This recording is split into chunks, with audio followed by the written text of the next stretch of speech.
What's going on, everybody? Going to continue on the Xbox One S. Now, I wanted to start this video to kind of go over our pricing so far, just kind of have them roughly written down. So, I have it split up into parts and then system. So for the system, I included what I paid for the system, which came with the controller, both cables, and yeah, I guess that's it. It came with some games too, which I'm going to include some games in this final package. Turn that off. And I included the cost of the shell, and I added a number just for plexiglass and paint, even though we haven't done that yet. But so in total, I paid $163.50. That's include all these prices include the tax and shipping and everything.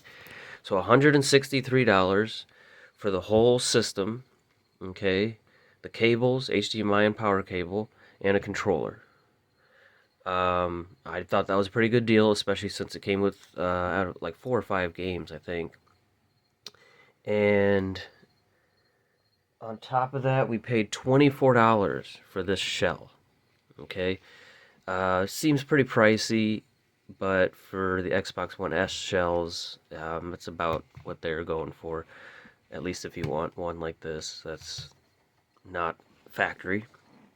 And then I just included $15, roughly $15 for spray paint and plexiglass. Plexiglass, I mean, the little bit that I might need is probably a couple bucks, and spray paint, assuming I'm going to use a couple different like color shift paints, those do go for about 12 or so dollars. So we definitely won't need a whole can, but if I use 2 half cans of, whether it's glow in the dark or color shift or plus a clear coat over that. So I just added $15 for that. So for all of this, we're just looking at about 200 bucks for an Xbox One S. It's a 1 terabyte. Has the disk drive, plays 4K, and has the cables, everything you need. I think that's a pretty good deal. 200 bucks. That would include obviously cleaning this up, cutting out a window, painting it, assuming we're not water cooling it. So $200. That's a great deal. That doesn't mean I would sell it for $200. Obviously, I would have to pay for shipping, seller fees, but I don't know, for a custom Xbox, it's pretty good. For parts, I'm going to go over this real quick. Terrible handwriting. We paid $15.77 for our reservoir. I originally bought I don't even have it over here, that rectangular prism reservoir, but I didn't use it. We're going to use this one, and this one, they're about the same price anyway. So this reservoir here was $15. It looks like you can find them on Amazon for about 12 to 13, but with tax, $15.77. Water block, we paid $21.06. The temperature display with tax was $11.22. The pump top, we lucked out and found it for $7.12. The radiator was on eBay. We got it for $13.28.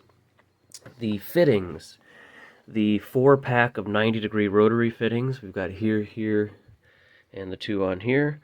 That was $15.25. Now, if I had bought in the Bits Power or there's a couple other name brand ones, that would have been closer to $20 or more, but we went the off-brand ones. Fans, which will be here very shortly. I ordered, it was a 2-pack of the very thin 80mm fans. I think no matter what, I'm going to put the one on the bottom, and we'll keep this one on top. This actually has pretty good airflow when I was testing it, but yeah, we'll have the push and pull thing going on.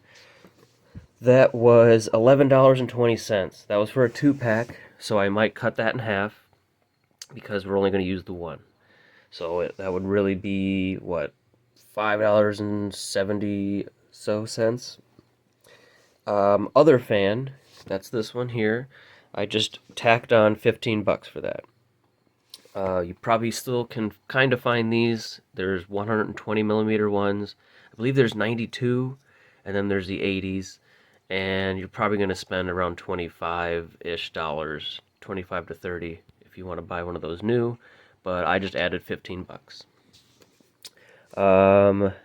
Fittings. I just in general added fittings and I added $40, okay?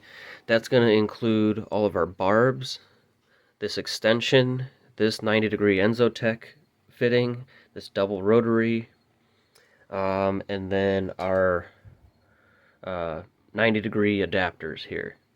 So I just added on 40 bucks for that. So we have two of these. We've got one Enzotech 90-degree. We've got a rotary. We've got an extender. We have 1, 2, 3, 4 barb fittings that we're going to be adding. And I actually might, this wouldn't really change the price, but I might replace this 90-degree one with something like this. So it's pretty much the same. It's just going to have this extra port here that we can plug our temperature sensor into. So I just added about 40 bucks onto that. And in the end, I will, get a better estimate on that, but I think that's a pretty good guess. And then I also just added just 10 bucks for wiring. That's for the extra 3 pins I'm using. I'll probably need a splitter as well. And I guess that would also just include if I'm putting in that LED strip. It's just not too much room in here, but it's a thin LED strip. We should be able to kind of put it around here on the inside just to help illuminate some stuff, make it look cool. We'll see if we're going to do that or not, but yeah, like I said, we will, those things that I'm guesstimating, we will get a more accurate thing when we're all done, and I decide exactly which fittings we're using, even though I pretty much know this is what we're doing. Anyway, so our total for all of the parts here, only $160, okay? Now that does not include this pump. I only added the reservoir, the pump top, and so since we're at 160, I would just call this pump 40 bucks. Now, like I said, this one's used. So just like this fan is used, I am not going to, ask full price. Now, this is probably around $60 to $70 if you want to buy that new. So I think 40 bucks, that's like a 40 to 45% discount because it's used. So that's going to bring our total to about 200 bucks. So 200 bucks for our custom system, 200 bucks in water cooling parts. I know that still sounds pretty expensive for a budget build, but for it to be fully water cooled with all these extra components, got temperature display, all that kind of stuff, that's not bad.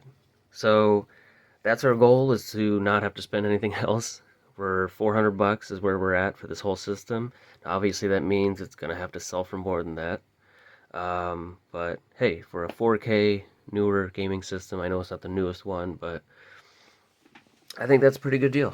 So anyway, today, we're already like almost 10 minutes in, but one, I'm going to put in all of our tubing around here, and we're going to go ahead and cut this and get this cleaned up and painted.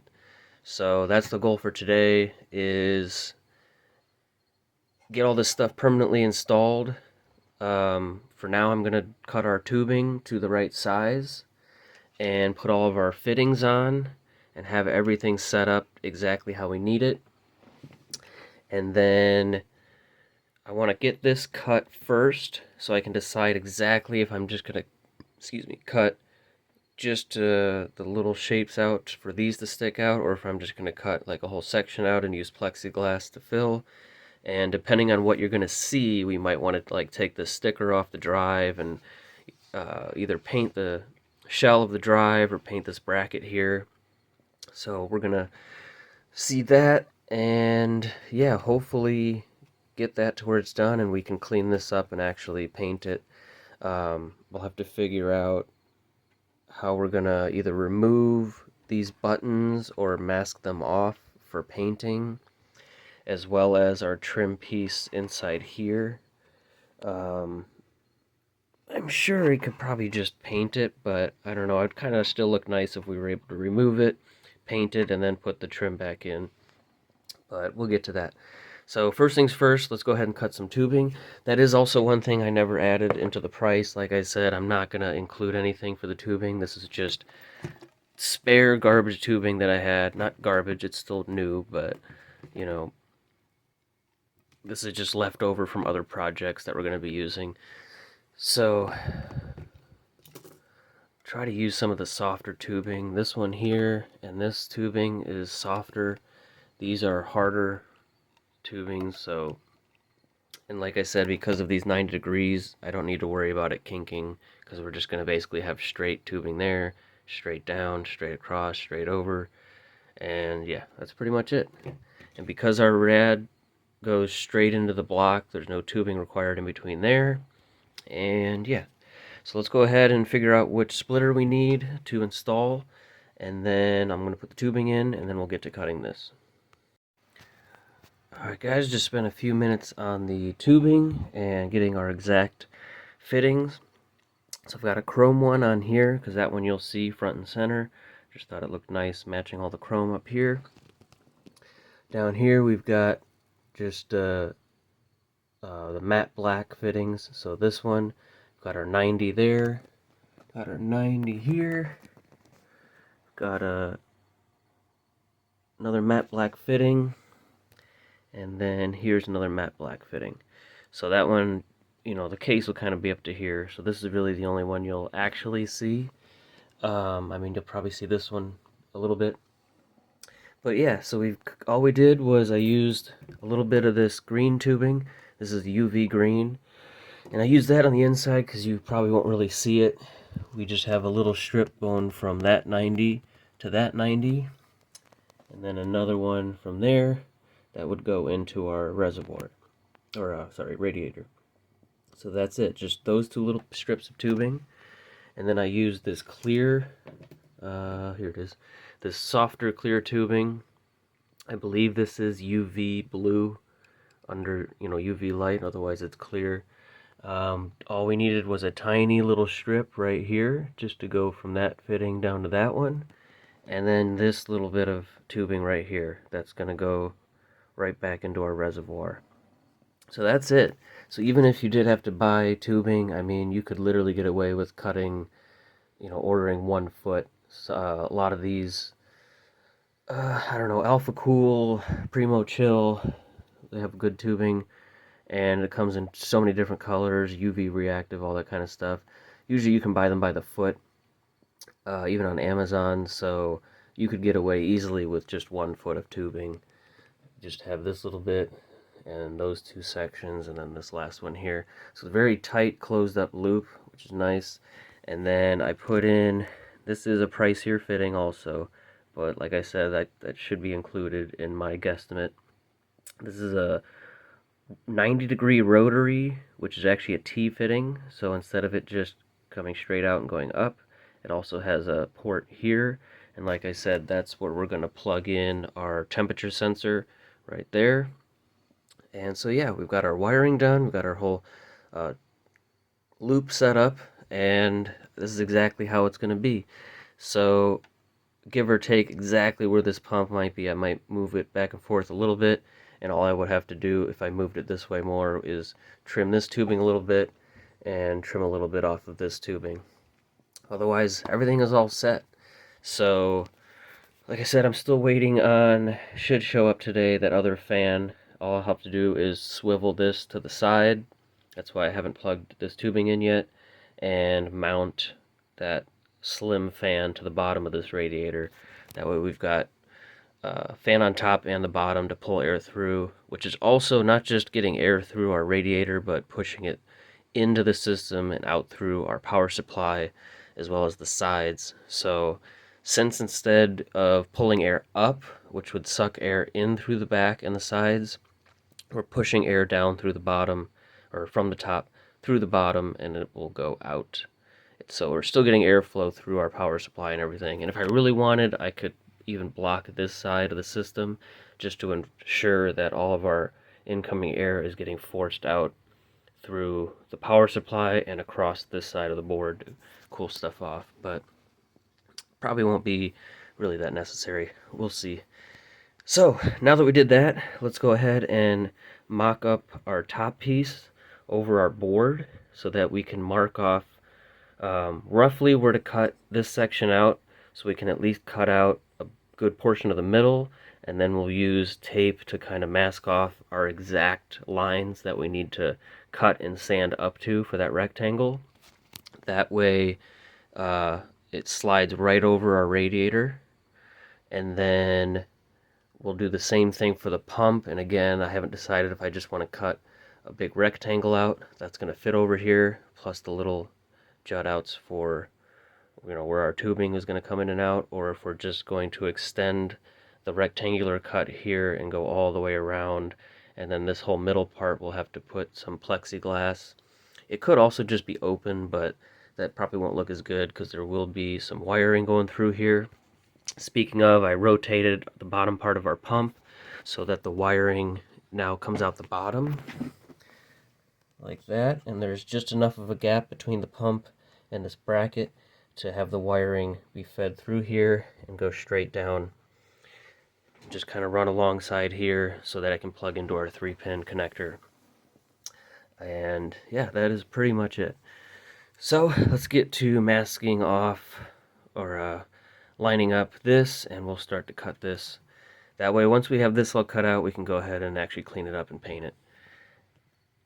Okay, so I removed our pump for now, DVD drive, and because these are perforated, these holes here, I can basically just shine a light through and see exactly the outline of our radiator, and just kind of either use a marker or some masking tape, kind of give a rough estimate of where we need to cut out that section, and then once that's open, we can, get a better accurate sight of exactly which lines we're going to cut to. And we can also use these holes to help line up our tape perfectly straight. So yeah, let's go ahead and cut that. Alright, there we go. Got this masked off, slightly smaller than the actual radiator. That way we can cut this and then go back and actually sand it the rest of the way on all sides. Alright, of course too much to ask to get it on the first try. Looks like we've got a little bit more on this side to do, maybe just a tiny bit over here. And we'll just have to, I think just smoothing out all these edges is going to be just enough. It looks like we're good on this side. Just have to clean it up. But yeah, basically that's just going to be sitting through here. You see it's not quite down all the way yet. And where's our fan? Here it is. And so that will be sticking through just a little bit, and then we'll have our fan sticking out like that. And then we will move on to getting the pump side cut out. I probably won't show a whole lot of that. I'm just going to get it until we can set this over. That way in this video we can also still clean this up and paint this. And then we are pretty much ready for final assembly. Now I also just got the fans in. Here we go. It's pretty cool. For 11 bucks it came with fan grills, which we won't use. I mean, if I put that over here, you probably won't really be able to see the words. Who knows? We could test it out. Came with all the mounting screws, and at first I thought this was one fan, but this is in fact 2 very thin fans. Probably could have even went with a slightly thicker one. Alright, got that out of the package. So yeah, look at how thin these are. Which is perfect. Could almost fit probably both of these on there, but yeah. See, that's going to mount to the bottom of our radiator, and there's still plenty of room for airflow, and even in between the water block there. Now, I didn't look up the full specs on these. Assuming since they're this thin, they shouldn't be very loud, but since it'll be on the inside, hopefully that'll help. And since they're so thin, I could probably even find for just a couple bucks or make my own little gasket to go in between these, just for any vibration dampening. And then yeah, other than that, they're just regular 3-pin. So we'll probably get a little splitter or just wire these 2 fans together so it's one plug. And I will need to remove this zip tie here and feed this wire straight downwards. Otherwise it's going to have to kind of go along the side and we'll have to cut a little notch out on there, which is no big deal. We'll have it probably like this, so it just goes down the back side. Or, like I said, have it over here where we will probably have a little bit of a cutout anyway where the tubing goes down, and we'll kind of just glue it along the side, probably put some kind of sleeving over this just to clean it up a little, or even just a little bit of heat shrink tubing on that little section. That way it also protects the wires there. So yeah, we'll have this one there, and this one along the bottom, like that, facing upwards, so that we've got better suction pulling air through. So, I assume this video is pretty long already, so I think I'm going to end it here, because I'm going to go out, finish smoothing out this side so that it fits around our radiator, and I'm going to go clean up and have some lunch and enjoy the rest of my Sunday here. Probably indoors because it's about to storm. And in the meantime, I'm going to work on getting off this, cleaning all this stuff up, and then in the next video, we will have everything basically fully test fitting, paint it, and final assembly. I know I probably said that in the last couple parts, but I'm trying to be a little more detailed with my build videos instead of just showing kind of final products and stuff. Give you a little more in-depth of everything going on. So at the very least, we've got our fan. We're going to mount that. We've got our whole loop set up. We've got our wiring set up. We've got our initial cutout here that I just, like I said, need to smooth out to fit, but you can at least see where we're going with this. And yeah, that's it for now. I will see you guys in the next video. Like, comment, subscribe. Have a good weekend. Well, it might not be the weekend for you. Whatever. Have a good day.